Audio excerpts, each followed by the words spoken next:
Hey, Holly, how's it going? Hey, Lakeisha. It's going good. I'm just trying to catch up on some paperwork. Yeah, me too. Oh, How's your caseload going? It's going well. I'm busy. Good. I'm busy. Looking forward to taking some time off. I heard around the office you were about to go on a vacation. Yes, and I can't wait. How about you? That's good. I am not going on a vacation, unfortunately. I'm just trying to catch up on this paperwork, and I've been doing a little bit of research. I've got an interesting client coming in next week that I'm a little bit apprehensive about, so I'm trying to read and learn as much as I can. Yeah, okay. Tell me about the client. This is different for you. You're usually very sort of optimistic about things. Tell me about this apprehensiveness. I'm sensing the apprehensiveness, actually. To be honest with you, I'm going to be working with a sex offender next week. Okay. And it's going to be something that I'm not used to dealing with. It's a gentleman. He's it's been court appointed, actually. And I know a little bit about this population just from things that I've been reading and researching and, you know, talking to a few colleagues, you know, here and there.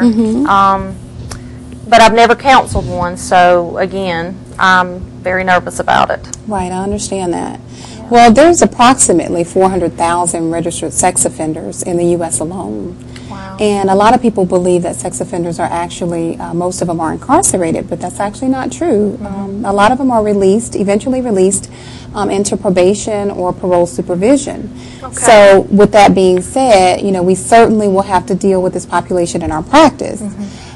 So tell me a little bit about, you know, your concerns, and then maybe I can fill in the gaps. Tell me about what you know about the population. Because you've worked with several in the past. I have, actually, yeah. Okay. Well, please tell me all that you know. I really don't know that much. All I do know is that a sex offender is a person who has committed a sex crime, and this can either be a male or a female. And that's right. I know that the population consists of rapists, pedophiles, incest offenders. And, you know, I read this article the other day during my research, and it said that 54% of the female victims and 71% of male victims were first raped before their 18th birthday. Yeah. And I was just astonished by that. And also it said that in 2007, I believe that there were 56,000 cases of child sexual abuse reported. And I was like, oh my gosh, those numbers. Right. And what about the cases that's not been reported? Right, yeah. So, you know, I had all this going through my mind, you know, and I'm thinking, okay, well, they're enticing the children and engaging in pornographic photos. You know, they're touching the children and wanting the children to touch them, you know, and all this stuff. And you're a parent. Exactly, I am. That's right. Well, you are too. And so, you know, I had all this going through my mind, and I just could not believe how someone would want to do those things, you know, to children. Well, even women, rapists, you know, how they can do that to women. Right, so, yeah. And well, it sounds like that's a lot of good information that you have. But what I'm hearing, though, is that you're struggling because you are a parent. I am, and you're thinking about the safety of your own children. Is that right? You nailed it. Yeah. Yeah, I am, because it, you know, it also stated that this could be a parent, an uncle, a family member, a neighbor, you know, somebody that the child trusts. Right. That's right. Or even that the woman trusts. You know, and so I've got all this going on in my mind. And well, it is an emotionally charged subject. That's one thing to keep in mind. I mean, this is a very, very sort of controversial subject. Yes, it is. Therapy with sex offenders, and it can be scary. I mean, this is your first client; you don't know what to expect. You know, I think as therapists, though, it is important for us to be mindful of the fact that the sex offender is the client and not the abused child. When you sort of reverse the perspective on that, sometimes it can make a difference. You know, Dr. Bro used to always say in grad school, you probably remember this, you have to see yourself in the client. Remember that? Yes, actually I do. Yeah, so we have to understand what their worldview is if we're going to make an attempt to try to help them. And counsel the one in the chair in front of you. Absolutely, absolutely. Yeah, and I'm struggling with it. So you know, you put it in perspective for me. I see where I'm having the troubles. Right, yeah. Well, I think, too, understanding a little bit about what makes a sex offender tick, you know, just maybe some of the characteristics about them might be helpful, too. Statistics show that 90% of sex offenders are actually male. Okay. Some of their characteristics can be, you know, that they tend to be unassertive, you know, very sort of socially inept, that they're more childlike, and that they have more in common with children and tend to get along better with children than they do adults. Yes, and I was reading, now that you say that, that triggers my thought that, you know, some warning signs that you can watch in children, even your own children. Right. They might come in with some kind of a gift or this new item or something that you know that you and your husband or other family members didn't get them. And they can, you know, be acting strange, having nightmares, acting withdrawn. And I'm just amazed by all of this. Yeah.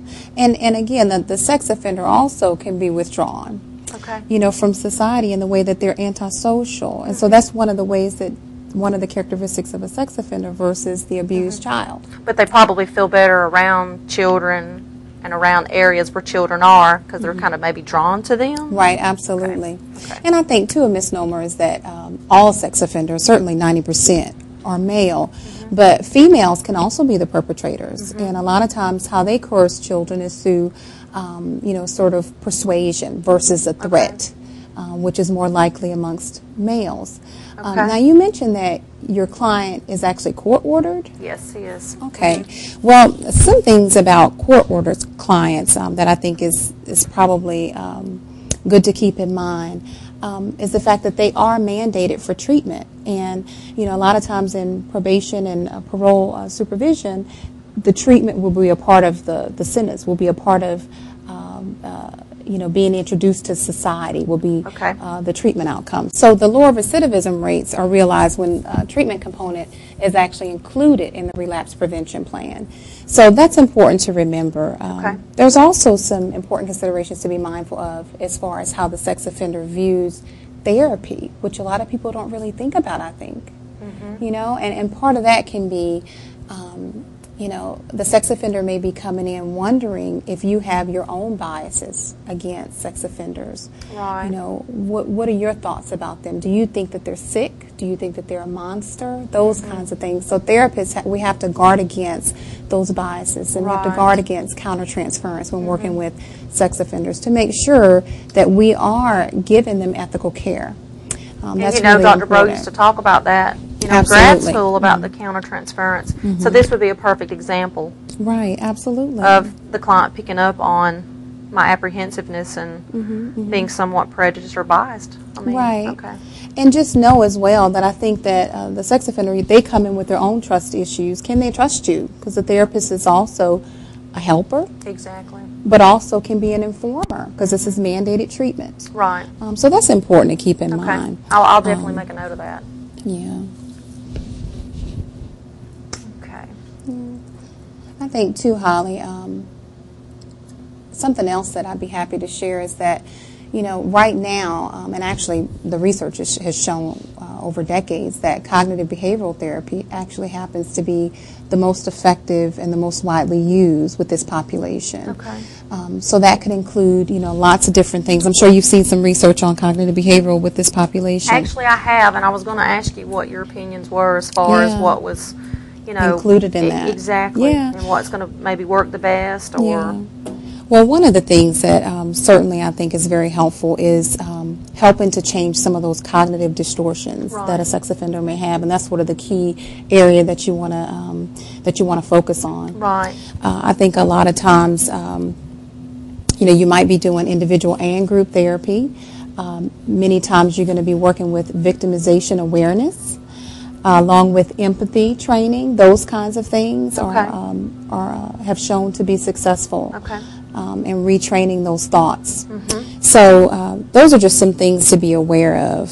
And okay, I will definitely get with you after work and maybe get some more information on that if you have any. Absolutely, okay. yes, All I'd be right. happy to share that. Okay. And you know what, just as I think about it, Holly, I actually saw a program on sex offenders just the other day. Really? And I left it actually in our training TV here, Oh. if you want to watch that. Would you like to watch that now? Yeah, that would be great. Okay, Yeah. okay, let's do that. Yeah.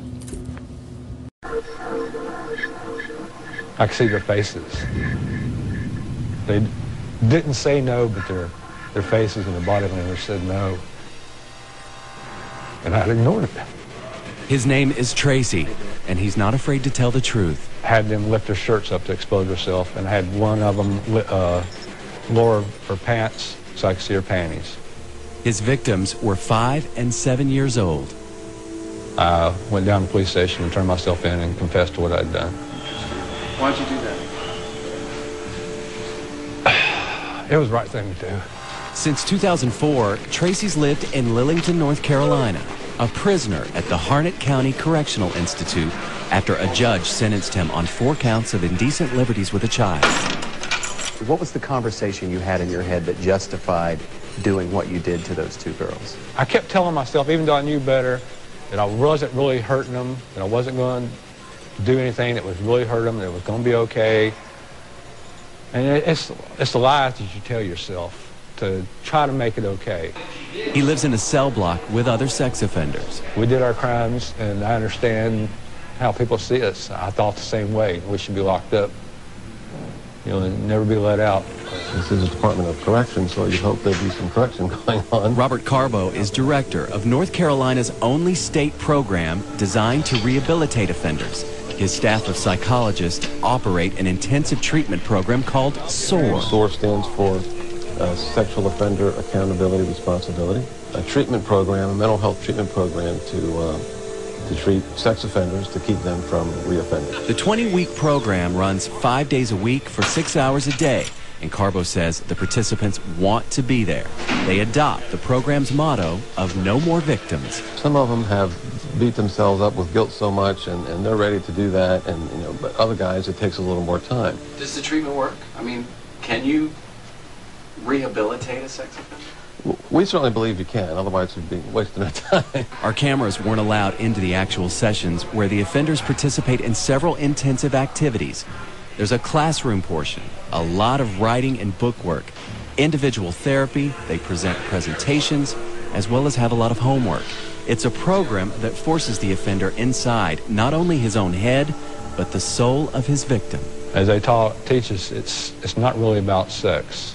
It's about other things, you know, getting back power, control over somebody. Maybe it's revenge, and it's very little to do about sex. We look at all those kind of things, we identify for them what risk factors there are for that individual to commit an offense in the future, and then get them to learn new kinds of behaviors, new choices, new ways of thinking to ensure it doesn't happen again. And research shows it works. From 2000 to 2005, 157 offenders were followed from the program back into society.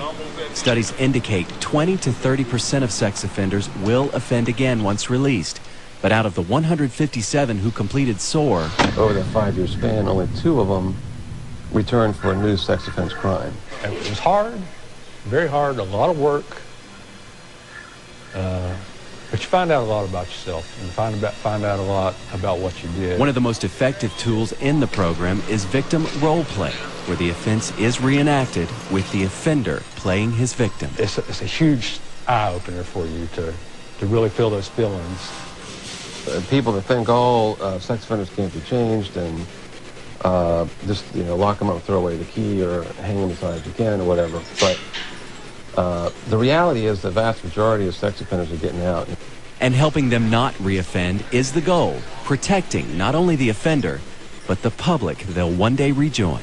Do you think you deserve a second chance? I understand people not being comfortable about it, I can't undo what I did, but we are getting help and we can change. Tonight is not suitable for children. An Omaha man is charged with sexual assault on children whom police say he had befriended. The man, 32-year-old Jonathan Johnson, spoke exclusively to our Justin Joseph.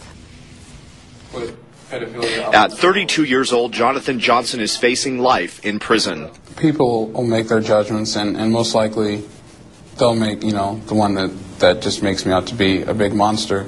Do you think you are a monster? I mean, no, I don't think I'm a monster. He's charged with 4 counts of sexual assault on children ranging from 11 to 15 years old. He admits to 3 of those charges. I had sex with a child, and that's wrong. And is that wrong because I have paperwork that says No, it's wrong because of what's happening to all of our lives now.